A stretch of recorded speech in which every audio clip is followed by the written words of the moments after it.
challenges and successes, hardship and joy, pain and blessings. The dichotomies of life, right? We eagerly embrace successes, joys, and blessings, yet we become frustrated when challenges, hardship, and pain intersect our lives. But what if the tough times of life are just cleverly disguised opportunities to grow? Resilience, strength, wisdom, courage, and grit are grown when we embrace and choose to learn from those challenging times of life. I invite you to tune your ear to the lessons and insights my guests gained when they fought to overcome the tough times that intersected their lives. Consider how their strategies, mindsets, and habits equipped and empowered them to grow, even thrive, despite the challenges they faced. Welcome to the Challenges Won't Stop Me podcast. I'm your host, Melanie Brown. I'm honored you've chosen to listen to this episode. I believe you will be encouraged and inspired to seek to grow through your challenges. Let's keep moving forward.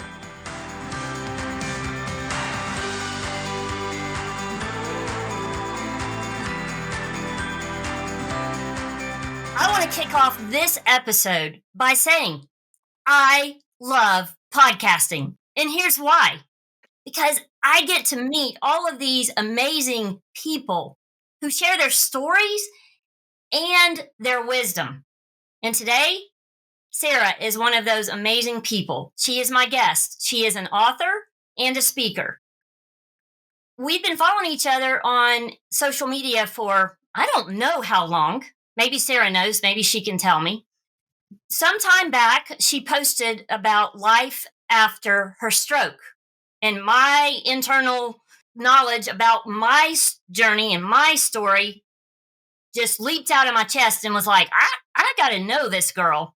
God orchestrated that for us by the fact that she and I both were at the Blue Ridge Writers Conference this last May, and we had a chance to actually meet face to face. I am thrilled that she said yes to coming on the podcast. So welcome, Sara, my friend. I am thrilled to be here. As we were talking just a little bit beforehand, I knew you were a soul sister the minute you came up to me and said, I need to know you. And it was just one of those moments where our hearts recognized each other. It was just a beautiful moment. And I am thrilled to just be able to chat with you and get to know you more. So thank you again for your grace and your kindness to be here with you. Well, this is going to be an interesting episode because I know all about my stroke story.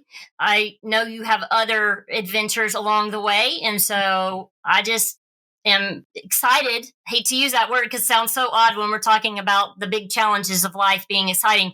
But I know what God has done through your Facebook post. I just want to hear all the nitty-gritty details. I want to start with before your first real big challenge, and I know you had other challenges before this one, but before the real big challenge, tell me about your relationship with Jesus. I think before things got exciting, my husband's always like, now, Sara, you do realize that people may not know what your exciting means. And he's like, you might have to clarify that a bit. Before life got exciting, I was the typical firstborn, achievement-driven. My mom actually said, she's like, Sara, you're driven like a car. Just be careful that you don't run over anyone in the process. And that was the truth of who I was. And it was the truth of my faith because I had so much control and it was all about what I could do and not really what God could do through me.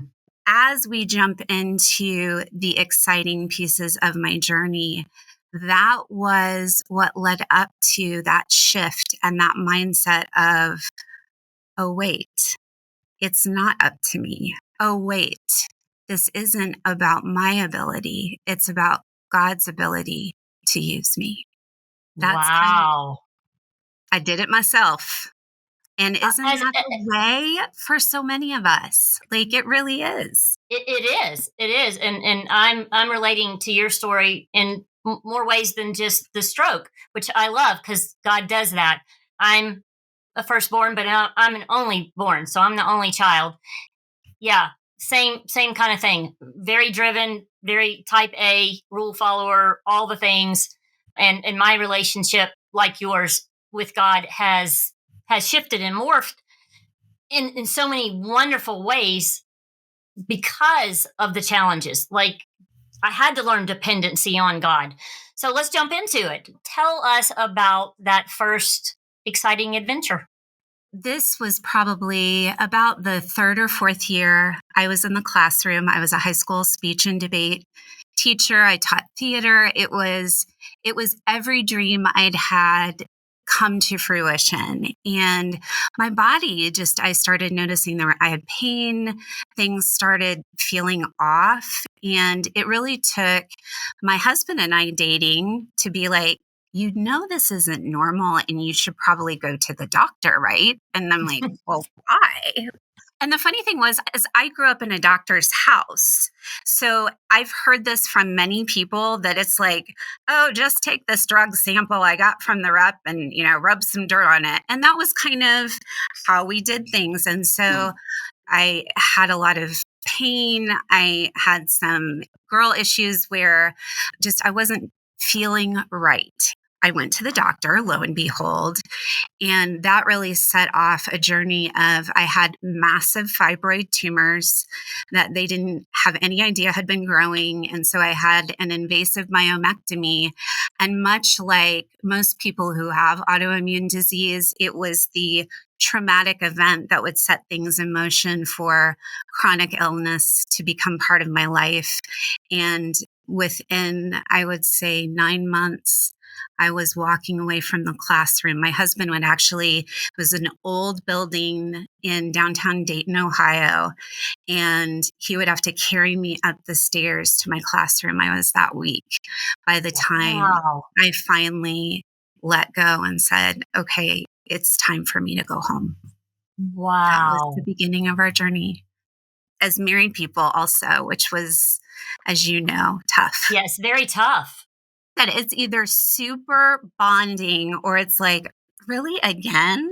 Really again, Sarah? But, I think that is also the beautiful piece of having a chronic disease or physical challenges is the people that walk into your story and really lift you up and you learn the whole meaning of community and why God gives that to us. I would say for the first 8 years, my illness was life impacting. So a lot of things happened where it was hard to release control and let go of.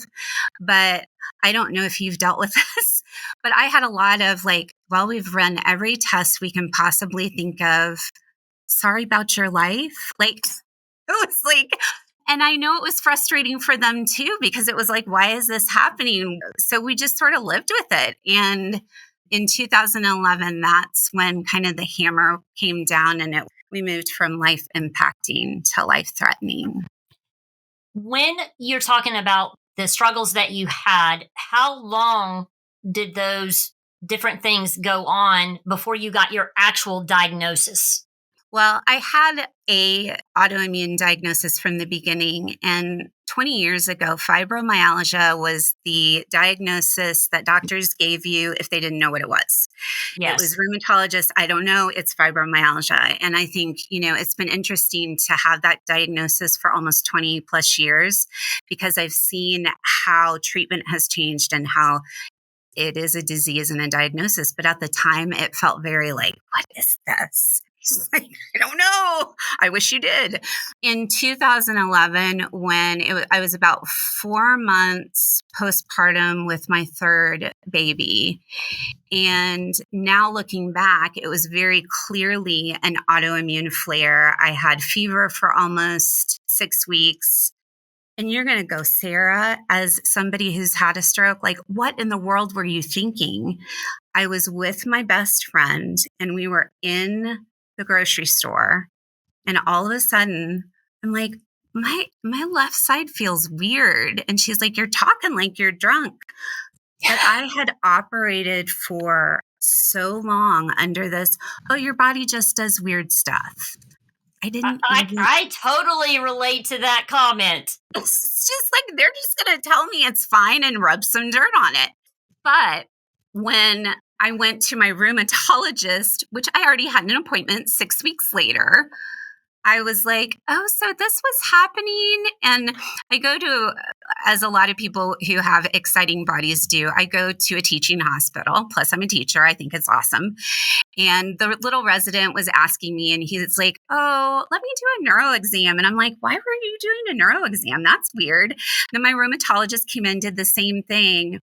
And he's like, "I think I'm going to refer you to neurology. I don't think this doesn't look good to me." And when you've been in the medical community long, if you go out to the little reception area and they're like, "You have a doctor's appointment with neurology tomorrow morning," it's serious because it's not 6 months from now. When I received the clinical diagnosis of stroke, I was in complete denial. I was like, "I'm fine. Everything's fine. I'm fine." And it wasn't until my youngest started choking one time and I couldn't physically help her that I realized that my limitation was a danger to her. And that Oh. was hard. That was so hard. But I remember going into OT and saying to my occupational therapist, "Okay, it's time to get serious because my baby girl needs me to get stronger." And she said to me, she's like, "Sara, you just needed a reason to fight. So let's do this." When we are talking about the people that we love, we'll do just about anything. And she was my reason to fight. Okay, so besides the left-sided weakness feeling kind of weird, because when you're having a stroke, tell me if I'm accurate or not, and it may just be that that's just what happens in my body, but it's hard to describe it in words when that stroke is happening. And, Mm-hmm. and mine have been many strokes as an adult. My stroke happened when I was 2, so I don't remember anything about that. But boy, have there been residuals. So that's happening at the grocery store. Your friend is pointing out that your speech is garbled. You just went home and everything turned out fine? Well, Just shocked by that, Sara. what they think happened was that because I had fever for a long extended period of time, is that it wasn't a blood clot, even though I had blood clots later down the path in my journey, that it was just, and those vessels got so swollen that it clamped off blood flow.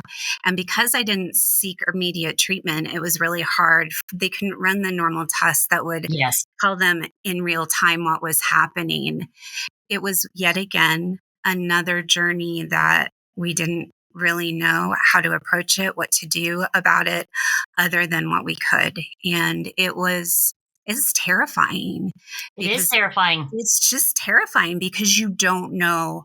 Again, when you've gone through life thinking, "Oh, I just have a weird body," but nobody's that woofed out about it. So I guess I won't be either, to words like strokes and death. And it just changes the game and it requires that deeper faith and that deeper trust that God, you've got this. And I don't want to leave. I don't want to leave. But if you need Right. me to leave, if you need me to go, if that's part of my story, I think one of the things that God did for me so quickly and mercifully is, and we talked about it a little bit before we connected and started taping, is that so the stroke happened in January, and in August, I found out I was pregnant again. I literally, and having had a miscarriage before, I felt deep shame over this because I was like, "Sara, it's a baby. It's awesome." I sat down and just cried. And I just said, "God, I know that now I'm at risk of another stroke, even more so than before. And what happens if I lose this baby? What if I die? What if I leave the babies I had?" I had all these questions. And then a few weeks later, I started spotting. I went to the emergency room. My husband, he talks about how he came in to the little ER corral and is like, "You're talking and bargaining with God and you're saying things like, 'I want this baby. I want this baby. I want this baby.'" And we found a heartbeat. They sent me home, and I thought I knew the ending to the story. The ending to the story was going to be God was going to do this miraculous work. This baby was going to be this really milestone in our life of trusting God. But a few weeks later, I started spotting again. The heartbeat was gone. And 5 days after that, I went into septic shock. And they had, again, Melanie, I could tell you so much about how God worked a miracle. The day that I had 107-degree temperature, we had no idea what was happening. It had been an incomplete miscarriage. The only reason I am here today is we had a standalone ER across the street from us, and they were able to get me stabilized for transfer. Had we had to go any farther, I would have been dead. Here was this great juxtaposition of joy and loss and pain so close together. But it helped me see the truth of who God is, even in just the hardest, crappiest of circumstances. His grace, his love, his ability to just reach into my life and say, Sarah, I've got you. I've got your babies. And you may not know what's going to happen tomorrow, but I have you today. But trust me, is what he's telling you. Trust me, I got you. Yep, I got you. I got you. I think, in my opinion, I think so many of us are scared of hard things. Yep. Understandably so. It's hard. It's painful. You have grief oftentimes. It pushes you out of your comfort zone, all the things, right? Right. But you mentioned something just then that I think we need to focus on more and share more about, is that you see God in those really, really hard times in ways you probably won't see him when it's easy. Absolutely. He reveals himself, and you see parts of him and his character and his love and his purpose during those hard times. While it sounds just not possible, it fills you with peace, and it fills you, like you just said a moment ago, joy and grief at the same time. There's joy in that hard time, and the joy comes not from outside circumstances. It comes from God going, "Whoo," and just pouring into you, and you're just blown away. Yeah. It's hard won. It's like bloodied and bruised and brought to the very end of yourself. It's not pretty. But it's No, this hard won hope and joy that comes only in overcoming obstacles and overcoming things, not because of our own strength, no. because of his strength. Yeah. In my own strength, I'm assuming in your own strength. A hot mess. Yeah. Excuse me, how do I do this? How do I fix this? I can't. Nope. But he gives you the strength, and he gives you the courage, and he gives you all of the things that you need to fight to overcome. I say all the time, people say, how have you overcome all of these things? God. Mm-hmm. There's nothing other than grace of who he is. I mean, it just absolutely end of story. And I don't know about you, but I think there are times in my life where I've kind of come to the very edge of that cliff, and I've kind of looked over and I'm like, okay, I think he's still there. But it's really been those over the cliff moments where I'm at the end of myself. And it's funny because I walk with a cane, but I often say my favorite place to be is face planted at his feet. But it really is that just fall on your face, not very pretty, have to surrender because there's nothing left I can do. That's beautiful, though, because that is where it goes all the way back to what we started with, where you're like, I like to be in control, and I like to know all the things that are happening. And when you go through hard circumstances, you do not have any control, and you have no idea how it's going to work out, how it's going to get fixed. Mm-hmm. And it is about trusting him and having faith that he is who he says he is, and the promises that are in his word, they're true. And they weren't true for just this character or this Bible character. It's true in your life. Absolutely. It's not to say that you have to have hard circumstances and challenges to know God, but the beauty that's found in those hard times is mind blowing. Breathtaking, breathtaking. And I think of this moment, which I'll try to be brief. I'll try to be brief. But a few years later, so this would have been 2014, we found out I was pregnant. And again, after the sepsis and the infection, there was no way I could get pregnant. No way. You know how that happens. I found myself pregnant again. Our beautiful Maddie Joy, who was in every way a rainbow, actually born on Rainbow Baby Day. We didn't know that the day that all my specialists could be in the room, it was this big long thing. And we find out after the fact that August 22nd is National Rainbow Baby Day. Only God. I've never heard that. Only God. Only God. But the thing that I go back to is 6 weeks before that beautiful baby was born, my daddy died of a massive brain aneurysm. And the story that that story, I thought I was in charge. I thought I knew how the story ended. It would be this beautiful journey where we would be happy and my daddy would be there and we would all celebrate that I was there, the baby was there. And yet, again, that joy, that grief. But you know what? The rainbow was made more beautiful by the heart of the loss of my daddy, because I could see it. It was brighter, it was bigger, and it sustained, that little love bug sustained all of us through a time period where we needed a reminder that God was present. Yeah. Let's talk for just a minute about the ongoing struggles that you have from your chronic illness, from the stroke, and how that impacts your living. I know you said that you are no longer able to teach, but how does it impact you perhaps when there's a flare up? Or how does your life keep going forward when you keep having to focus on your medical stuff? Because you have a family, you have responsibilities.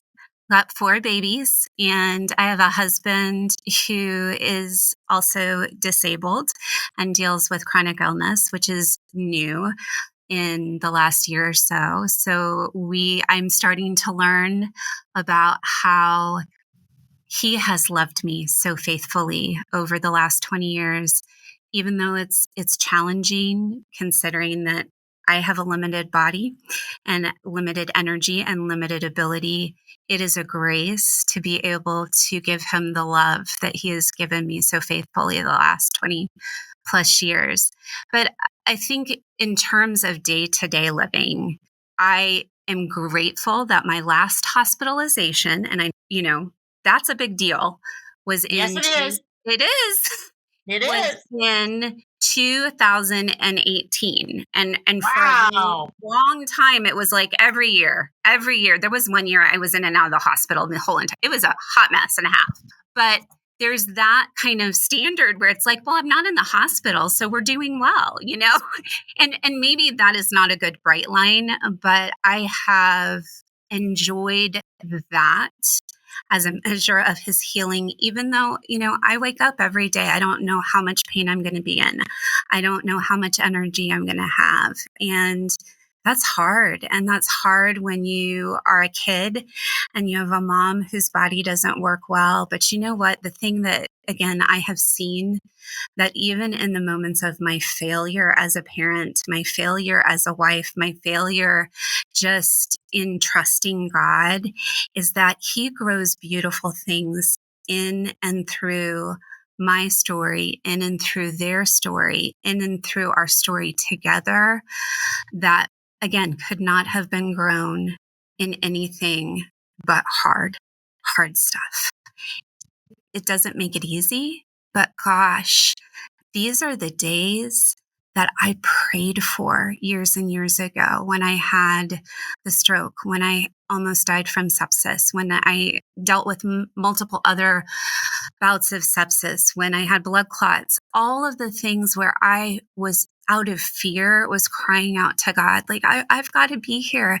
And I'm now in that moment where I can say, I've almost seen my daughter graduate from high school. And that's beautiful. And I Mhm. continue to just thank him even in the hard. But yeah, does it stink some days? Oh, absolutely. Are there days where I'm like, I sure would like to not lay in this bed or have to take so much medication that makes me feel yucky, or not use a cane and be visibly weak to the world. But that's part of the journey, and that's part of that utter dependency on God. Every day I have to get up and say, okay, all right, I'm going to trust you with this day. So he knew that girl from years ago who was driven like a car and is Yep. now a little bit like a jalopy, but A jalopy. That's great, Sarah. a wonky jalopy is I needed that. I needed that from him. And I see that even though I struggle, it's still something I can thank him for every single day. I'm thinking of this time when I was teaching, and one of my coworkers came up behind me and she said, "Do you know that you lean to the left when you walk?" I was like, "Yeah." And she said, "Well, that's not good posture." And I just very calmly, I said, "Well, there's kind of a reason." And I explained it to her, and she went, "Oh my gosh, I'm so sorry. I'm so sorry. I'm so sorry." And I said, "No, it's part of who I am. And I can't get bent out of shape and upset about everything that I have to deal with. There are some things that are just funny. And I'm totally okay with you saying that because it's true."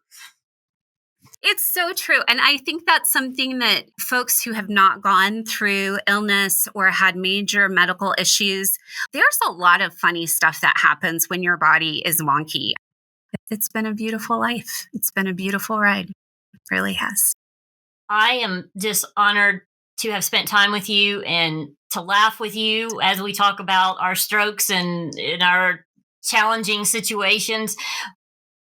Thanks for Those- being on the show today. Absolutely. Those challenges aren't going to stop us, right, sister? Amen.